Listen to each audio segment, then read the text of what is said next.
स्वागत है फिर से। आज मेरे सभी प्यारे शिक्षार्थियों का अपनी भारतीय पाठशाला में हम अव्यय का अध्ययन कर रहे हैं। अव्यय के अंतर्गत हमने कल क्रिया विशेषण अव्यय के बारे में अध्ययन किया था। आज हम बात करेंगे संबंध बोधक अव्यय के बारे में। तो संबंध बोधक अव्यय किसे कहते हैं, उसकी परिभाषा और उसके भेद हम जान लेते हैं। किस प्रकार अव्यय है वो हम जान सकते हैं। अव्यय संबंध बोधक अव्यय उसे कहते हैं जो संज्ञा सर्वनाम के साथ क्रिया का संबंध को प्रकट करते हैं। अर्थात अव्यय का संबंध है वो संज्ञा सर्वनाम के पश्चात अन्य शब्दों से किस प्रकार संबंध प्रकट होता है, वहां पर जो क्रिया के साथ, उसको अव्यय कहते हैं।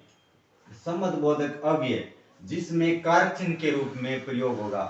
मुख्यतः बात ध्यान रखनी है कि जहां पर संज्ञा या सर्वनाम के पश्चात शब्दों के उपरांत कारक चिन्ह का प्रयोग होता है, यानी विभक्ति होती है, सामान्य रूप से जहां पर विभक्ति दिखाई दे कारक चिन्हों के रूप में, वहां पर संबंध बोधक अव्यय होता है। तो हमने अब संबंध बोधक अव्यय वो निम्न कारणों से भी प्रस्तुत हो सकता है, जैसे काल समय के अनुसार, जैसे के पश्चात, के बाद, के पहले, के पूर्व, के उपरांत। अर्थात मोहन बाजार जाने के पश्चात ये कार्य करता है। सोहन के बाद सुरेश घर आया, यानी समय का बोध करवा रहा है। उसके पहले वह बहुत अच्छा था, के पूर्व है। के उपरांत निम्न शब्दों को हम अपने वाक्य में प्रयोग करके ये कालवाचक के बारे में अध्ययन कर लेते हैं। स्थान जगह के बारे में, घर के बाहर कोई आदमी खड़ा है, घर के भीतर चार पुरुष गए, के अंदर, ऊपर, छत के ऊपर, घर के सामने एक पेड़ है, ये स्थान का बोध करवा रहे, इसलिए ये स्थान बोधक अव्यय कहलाते हैं। दिशा के बारे में संकेत या जानकारी जब मिलती है कि उस घर की ओर, उस घर की तरफ, उस घर के पास, यानी हम निम्न वाक्यों में इनको प्रयोग करेंगे और संज्ञा और सर्वनाम के पश्चात ये कारक चिन्ह के रूप में आएंगे, तब आप पता कर लेना ये अव्यय संबंध बोधक अव्यय और दिशा के बारे में बता रहे हैं। उसके बाद साधन, किसी साधन को साधने के रूप में जब निम्न अव्ययों का प्रयोग किया जाता है, जैसे मैं उसके सहारे घर आया, मैं उसके द्वारा वहां पहुंच गया, उसके चारों ओर घना कोहरा छाया था, उसके जरिए मैंने ये कारनामा किया। तो निम्न अव्यय ये दिशा नहीं, सॉरी, साधन वाचक के बारे में बता रहे हैं, यानी इन साधनों के जरिए उसने ये कार्य किया।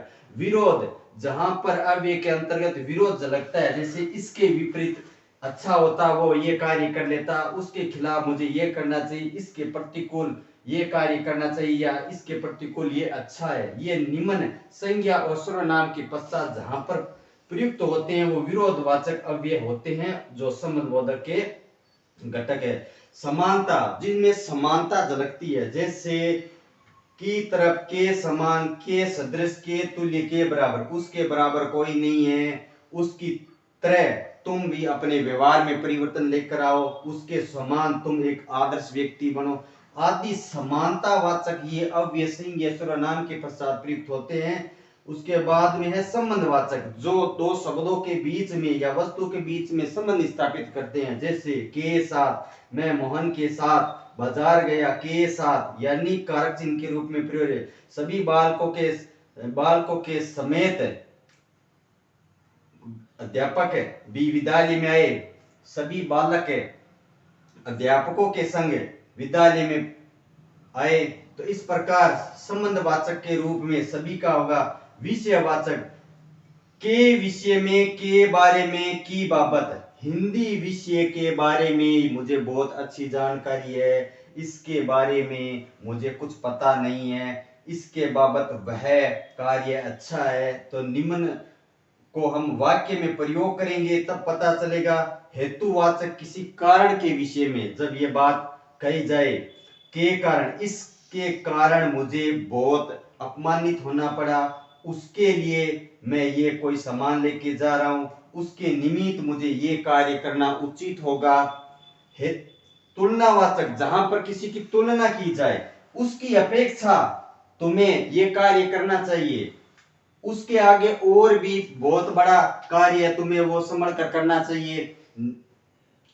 निमीयवाचक, जो आदान प्रदान करने वाले वस्तुओं के बारे में, जैसे अन्न के बदले धन ले लिया गया, आदान प्रदान के रूप में, उसके बदले में मुझे क्या मिला, उसकी जगह मुझे बहुत बड़ा अपमानित होना पड़ा। ये क्या होता है, विनिमय आदान प्रदान करने वाले चीजों के बारे में। तो इस प्रकार अब हम बात करते हैं क्रिया विशेषण और संबंध बोधक अव्यय में अंतर क्या होता है। अब अंतर की बात करें तो क्रिया विशेषण भी अव्यय है और संबंध बोधक भी अव्यय है। इसकी पहचान ये है कि क्रिया से पहले प्रयोग करते हैं। जैसे मंजू मधुर गीत गाती है, गाती क्या है, मधुर, ये क्रिया से पहले विशेषण प्रयुक्त हुआ है, इसलिए क्रिया विशेषण हो गया। संबंध बोधक अव्यय संज्ञा या सर्वनाम के पश्चात होता है। मंजू श्यामा से मधुर गाती है, श्यामा से मधुर गीत गाती है। एक तो बात यह है कारक के रूप में प्रयुक्त हुआ है, दूसरी बात श्यामा से संज्ञा या सर्वनाम के बाद में मधुर प्रयुक्त हुआ है, इसलिए ये संबंध बोधक अव्यय है। इस प्रकार हमने अव्यय के विभिन्न घटकों के बारे में जानकारी की। ये बहुत है अच्छी जानकारी। आपको कैसे लगी, इसे अच्छा लगा तो आप लाइक और शेयर जरूर कीजिए। धन्यवाद।